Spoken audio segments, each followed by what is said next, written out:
দাবি জানাচ্ছে।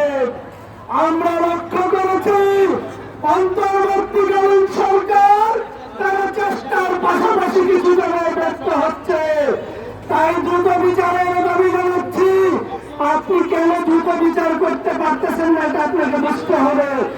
আপনি বিচার করতে পারছেন না এজন্যই এখন আপনার মন্ত্রণালয়গুলিতে ফ্যাসিস্টের দূষণ রয়েছে।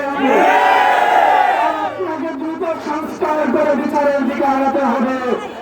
আপনার 18 কোটি মানুষ জুলাই আগস্টের ঘটনা দেখেছে, আর তথ্য প্রমাণের প্রয়োজন নেই।